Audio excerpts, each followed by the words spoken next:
it's fear that, and I take inspiration from, I'll give you an example of a guy called Andrew McCartney. He's a 26-year-old computer science grad from the north that was given a life sentence last year for the grooming of hundreds of girls. And so we work a bit with the UK Home Office.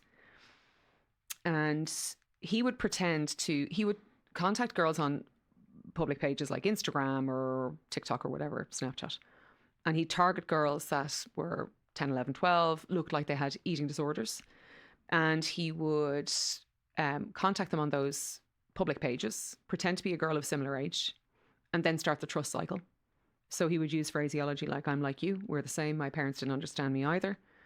And volunteer a picture of himself. So that was usually of himself. It was usually the girl that he had previously groomed naked. And that would close the trust loop. And the new girl would say, okay, she's shown me hers, I'll show her mine.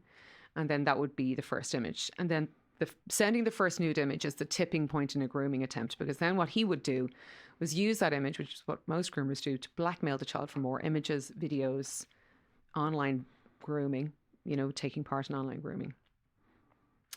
And he had that process down to 9 minutes from first contact. He would bring kids into encrypted apps or where there was disappearing messages. I don't want to name check any particular apps. But he had that process down to 9 minutes. And there's a famous case of a 12-year-old girl in Florida who killed herself, one of his victims, and then her father killed himself out of grief. And what drove her to do that was Andrew McCartney was trying to get her to involve her younger sister in the abuse. That was her tipping point. Jesus Christ. I use that. And then, sorry. That's okay. I learned, this used to kind of, it stopped causing this reaction around the time of Geneva, because I needed to train myself to be a little bit dispassionate. And I'd gotten this reaction to stop, and now I'm back. Thanks, Stephen. You're welcome. It's good to see it, though. Yeah. It is good to see it because it shows the passion that you have for the project, the potential of saving those future kids, and also tooling up parents to protect, because that's what our job is to do, is to protect our kids, right? As much as we can without invading their privacy and stuff, but also just being aware of what's going on in the world that they might be a little bit naive to.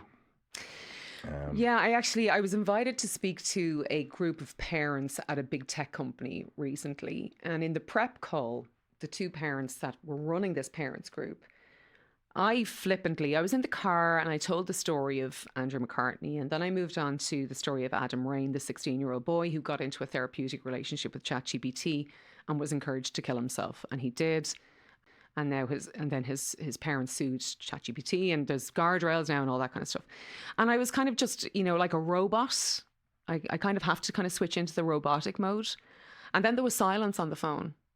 And I realized they were like, I'm not sure our participants are going to be able for this. I think maybe we might have to have a psychologist in the room if anybody's having difficulty or anything like that. And I was thinking, oh my God, I'm so sorry, because I'd become a bit robotic about it, because you have to.